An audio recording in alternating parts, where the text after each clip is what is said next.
For the big spiral, the wheel has to have a greater angle of inclination than 60 degrees. For the recognition, the diameter of the wheel's circular path on the floor has to be bigger than the diameter of the wheel itself. You can perform this move with feet together or in any straddled feet position until 10 cm below the stride rung. This will all be recognized as a side rotation without bindings. If you perform a straddled variation, make sure that both feet are standing in the same distance from the boards. This is important for a nice execution. You can also perform this move with a foot on a stride rung or rim at the stride rung. The foot at the stride rung has to stand not more than 10 cm above or below the stride rung to be recognized.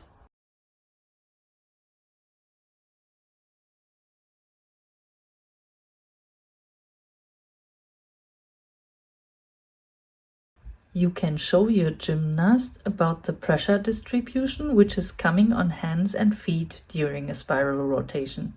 This is also a small pre-exercise to prepare your gymnast for the short handstand momentum overhead. Of course, any other handstand exercise is useful as well.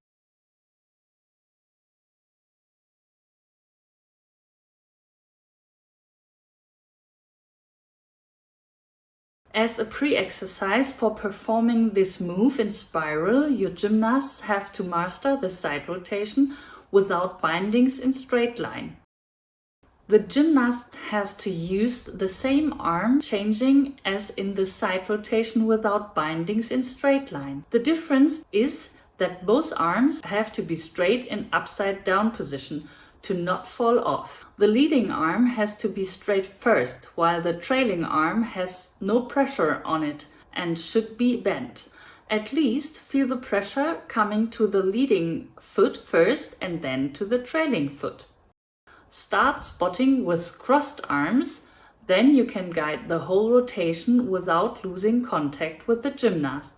And remind your gymnast to stay with her body midways between the rim planes and the rolling rim. To start with straddled legs is giving the gymnast a better feeling for the distributing pressure, and at the beginning a full rotation is easier to manage with 4 pressure points than with 3. If the gymnast is safe with this exercise, you can tell her to put the feet closer together step by step until they are together between the boards. You can also start at this point to support the gymnast facing her so that she can get used to a coach standing in front of her, spotting her in spiral moves. During the rotation, make sure that she has a straight body position from feet to head, so her body is in a diagonal between the feet and the hands grabbing at the first half of the rung handles, which only makes a straight position possible without falling out.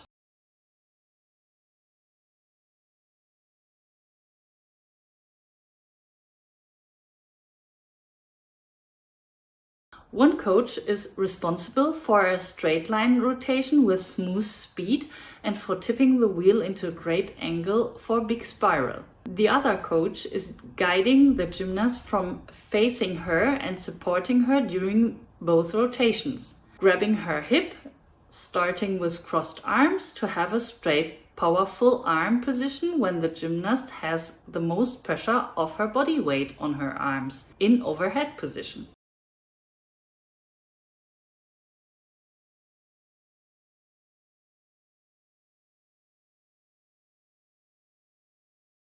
You can show the gymnast that they can safely jump off the side rotation without bindings. Tell them that it is important that the arms are straight in the upside down position and that they need to hold the handles so that throughout the wheel movement a handle will not touch them. If the gymnast knows about this, you can also try this in the spiral move. This will help giving the gymnast a safe feeling. It is also useful as the next step after the full support of 2 coaches. Show your gymnast how to tip into the move in a nice way. Important is that the leading arm first pulls the wheel into rolling direction before it is stretched. that they stay straight in the hip and underneath the rim handle and in the front rim plane with their body after tipping. Your gymnast can of course start practicing on her own also with straddled legs and step by step feet closer together. And when she can manage the rotation, you can easily go on with the full move and add the second rotation.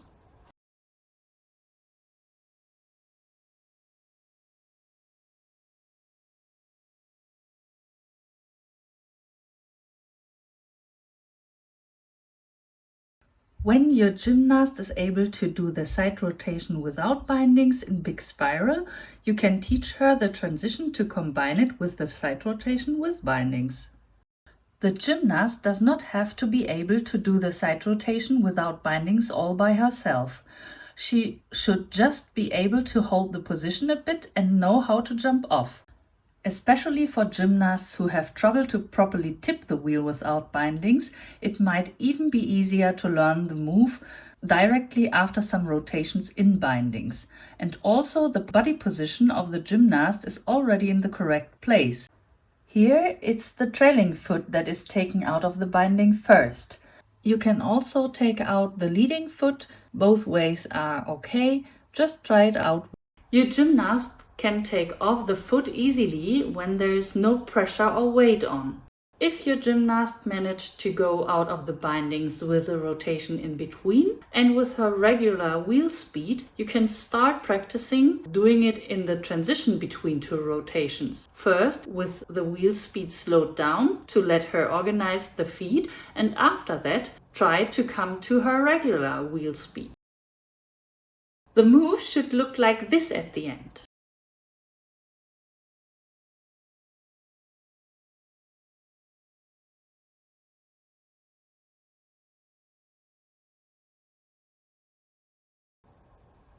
Have fun teaching the side rotation without bindings and keep rolling.